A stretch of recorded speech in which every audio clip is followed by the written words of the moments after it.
रखते हुए हम लोग आगे बढ़ते हैं। तो नैतिकता और सच्चाई का तो यह भी भाजपा के आप देख सकते हैं तो यह है। और जो राजनीतिक संस्थाएं जैसे संसद है, न्यायपालिका की संस्थाएं, तो यह सारा चीज का इसको जब सिर्फ पूंजीपति वर्ग का आपको हित दिखाई पड़ रहा है, अदानी अंबानी का हित दिखाई पड़ रहा है, टाटा का जो बड़े पूंजीपति हैं उनके लिए व्यवस्था करना है, देश में बाहर भी जाकर उसके लिए प्रधानमंत्री पैरवी करते हैं कि इनको ठेका दिया जाए, इनको बिजली का काम दिया जाए, इनको खान दे दिया जाए, यह सब सुनते होइएगा। तो मैनेजमेंट करना, तो इसके लिए उसको अब यह जो लोकसभा का संरचना है इसमें बहस होगी, विरोधी विरोध करेगा, बुजुआ वर्ग का जो दूसरा खेमा, यह भी अब बाधक लग रहा है कि इससे तो दिक्कत हो जाएगा। न्यायपालिका में भी अगर कोई जज इस तरह का तर्कसंगत चीज पर कुछ निर्णय दे दे तो अभी गलत होगा, योजना पर प्रभाव पड़ेगा कि हम तो यह प्लानिंग बनाए। कोई देखिए गुजरात में के सारा जज जो है राहुल गांधी के बारे में क्या जो अब केस में सदस्यता ही खारिज और फिर सुप्रीम कोर्ट में, तो न्यायिक संस्थाएं पर भी नियंत्रण करना कि सारा हमारा हो दिखावा के लिए न्याय संसद भी एक दिखावा। आज तक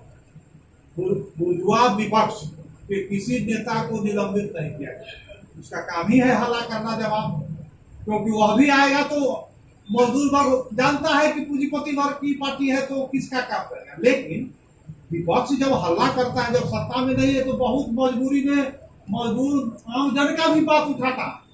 आएगा तो नहीं, लेकिन कहेगा कुछ नहीं मिल रहा है, या बेकारी बढ़ रही है, महंगाई बढ़ रही है, दबाव डालता।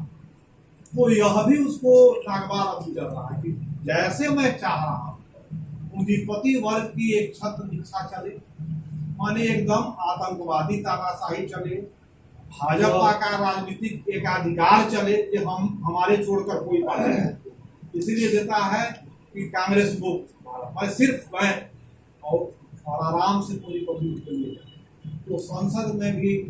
उसको निलंबित कर दिया। तो जो राजनीतिक संस्था है, जो न्यायिक संस्था है, इस पर प्रहार कर रहा है पूंजीपति वर्ग के हित में। और इससे जो है जो आवाज उठनी थी बुर्जुआ विपक्ष द्वारा या जो वामपंथी चाहते हैं, वह भी आवाज को वह दबाना चाह रहा है। शिक्षण संस्थान का मीडिया का तो जानते ही है कि जो भी पत्रकार ने कुछ रिपोर्टिंग देना शुरू सबको बाहर हो गया है। उन्हें प्रसून वाजपेयी था आज तक में बाहर, राम देव से प्रश्न कर दिया था कि आपका इतना पैसा कैसे हो गया, सारा चीज तो उसको बाहर। आपको जो है रवीश कुमार जो एनडीटीवी में था वो अभी बाहर, इसके अभी अभिषेक शर्मा जो था, अभिषार शर्मा वह जो अभी बाहर, अजीत अंजुम जो है, तो सारे माने जो भी चीज एक पत्रकार की भी अपना एक होता है कि सही चीज दिखाऊं, भले वह 10% चीज, वह भी अब नागवार हो जाए, तो सबको बाहर कर दिया है अपना यूट्यूब चैनल पर लोग अपना। लेकिन मुख्य जो चैनल जो पूरे देश में फैला हुआ है उसमें तो उनकी आवाज नहीं जा रहा, उसमें सिर्फ इसकी आवाज जा रही है और जो दिखाना चाहता है। तो मीडिया पर भी नियंत्रण कर लिया, अखबार में आप न्यूज आपका मजदूर वर्ग का या कोई चीज न्यूज डालेगा जो वह चाहता है। एकमात्र अखबार जो है, एक दो अखबार कहिए, वो हिंदी का तो एक भी नहीं, अंग्रेजी का अखबार है, टेलीग्राफ अखबार है और हिंदू अखबार, उसमें भी टेलीग्राफ अखबार सबसे आगे बढ़ा हुआ, वह बुर्जुआ विपक्ष का भी और इसकी आलोचना कर रहा है। लेकिन और कोई हिंदी अखबार ले लीजिए, सब वही भाषा बोल रहा है, सच्चाई आपको सामने नहीं आती। तो इस तरह यह भी समस्या हो गई कि सच्चाई पता कैसे लगे। तो यह भी अब मजदूर वर्ग के कंधे पर है, जो उनके सूत्र है चारों फैले हुए संगठन विस्तार और सारा जानकारी, या सोशल मीडिया पर जो कुछ जनवादी पत्रकार है जो खोज करके मेहनत करे उनको, तो यह भी एक संगठन का काम हो गया है कि कौन सा न्यूज सही है वो हम अपने संगठन में यूनियन में बताएं, और कौन, क्योंकि बहुत सारा न्यूज चलता है। तो एक यह समस्या आ गई है। दूसरा है शिक्षण संस्थान पर जो है,